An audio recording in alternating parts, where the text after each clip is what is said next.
Okay, so each of you created your rubbings and you've got some sort of collection of the rubbings and they will look very different. Some of them are going to be much more successful than the others. For example, I'm looking here on the student, on Haya's rubbings, and I can see the coins are very successful. It gives you a very good print. And also, I think you've used coins here as well, but it worked up very differently. Can you recognize why? This is the pastel system. Okay, so color crayon allowed her to maintain a much harder pressure because the medium is harder, hence it allowed her to create much more precise imprint. However, this is also a good imprint. Yeah, just it's going to have a very different application. All right, so that's really nice. Hayav took a picture. And everyone would need to take a picture because you are going to actually use those rubbings today in the collage. So you can see while you've been doing your rubbings, I've started to cutting my prints. But my task now is going to be to create a collage that uses things from my collection and also uses my print in some way, my rubbing. Okay?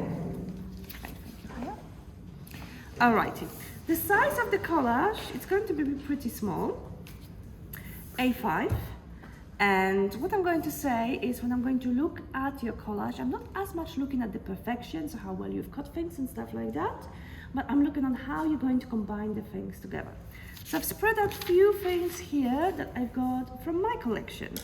And first, obviously, I need to start thinking about the colors and what I've got and how I can use it. So, for example, I've got really nice picture here of a sand in the shell, but it's not perfect because it doesn't cover all of my page. So I need to think about the way to work with it, okay? So what if I will actually, on purpose, actually use that to my advantage. So I could do something like maybe layering papers, okay, to create a collage. So first, what I need is, before I start gluing, I need to get a general feel of how I'm going to work and what elements I will need to have. So I didn't have any interest with the texture in my collection, so I went to another student and I've gathered some resources from them. Obviously, first ask, because you don't know. Maybe they will need them. And I can start layering the elements down and start thinking about my composition to it. I'm also going to start thinking about incorporating as much texture as possible. And I can also use some paint should I wish to. Okay, about also adding a bit of this. So at the moment I have it very heavy on the bottom. So I need to think about the top, how I can balance the top. So would that bring a bit more harmony to composition? I feel if you put the pattern, the one you put inside, up, like just on top.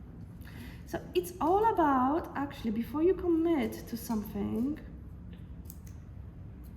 it's all about trying. Okay. What about if we'll do it like this? That's more like it. What about changing the space? I can also start thinking about some layering of transparencies. Okay, so have an idea first before you start committing and sticking things together. Okay, right. So now I'm sort of happy with, I'm going to have a lighter element on the bottom, I'm going to have some structured things on the top, so I can start working with my collage. I've picked up two different binders, so we've got a Mod Podge and we've got a glue. For this type of collage, they're going to look very similar. A white glue, you might water it down a tiny bit, and as you can see, this one is just a tiny bit watered down. Also notice that my table is covered with a newsprint because it's going to get messy and I don't want to spend hours tidying it up. I've got better things to do in my life. Okay, so I am ready to start working on it. Okay. So, first thing first, whenever you glue things, think about how you're spreading your binder. Okay? I'm trying to work pretty quickly and I'm trying to create the even surface on it. Okay, before I stick something onto my paper, I'm going to move it away so I'm not going to make it dirty. Okay, I'm going to apply equal pressure, and what I've done in here is I've actually applied my surface a bit out of my of what's underneath, so it's easy for me to trim it and make it nicer later. Okay, the same with the other area. However, here I've got a bit of more refined edge, so instead of adding the binder onto my surface, I'm going to do it on the piece of paper that's going to go on the top. Okay.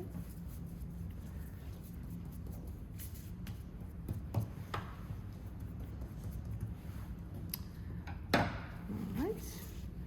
And I can start now positioning it. Okay. Forgot about this piece here. So before I apply the pressure, I'm going to correct myself.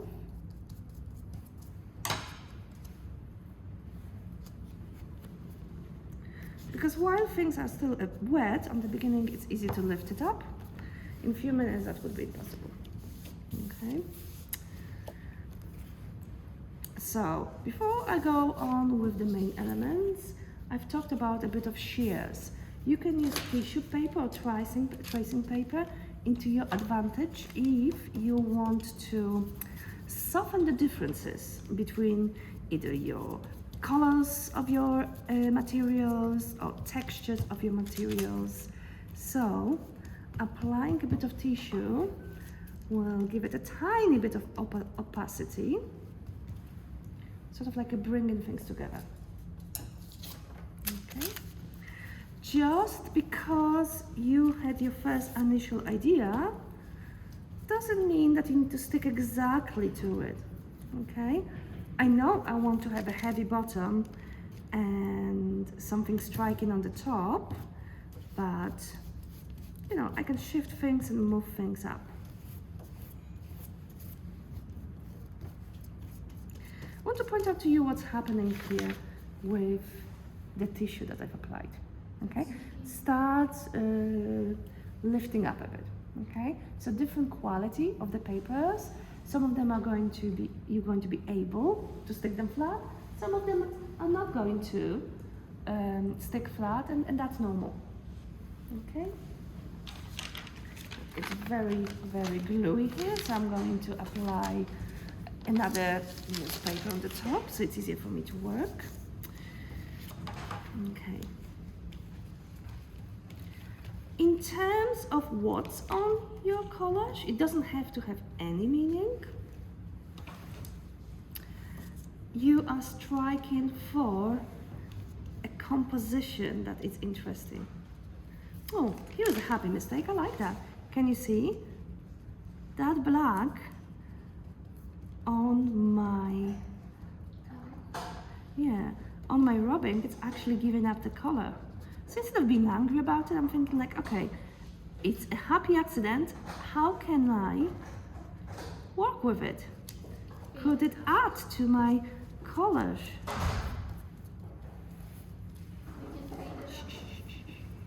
Okay. Okay. What else I can do here? Obviously, it would be nice to start bringing those colors and the surfaces together. So I'm also going to work with some paint. I think it would be nice to have a bit of texture here. I think that would create some sort of like an interest. I'm going to vary the color a bit. Maybe I'm going to apply a bit of transparency by adding a water.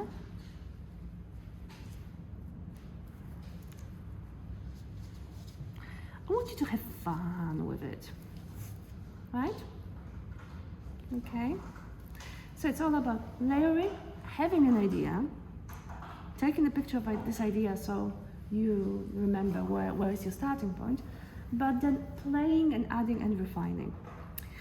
I am going to give you 40 minutes, so at 9:50 each of you should have the collage done and ready, okay, because then we're going to move to something else. Play with it, okay? Be open to happy incidents, be open to changes, okay? You can use any material that it's in here. You can use any of my colors, of my papers, borrow things from ask other people to give you things, because you're trying to make it unified, so having some sort of theme with color, and you're trying to apply a good composition, so trying to balance the image. Questions? No? Alrighty, someone needs to be a DJ here, putting some music. I'm going to nominate Maha today, yes, and 40 minutes to create an A5 collage. Needs to have your rubbing in some shape or form. Thank you.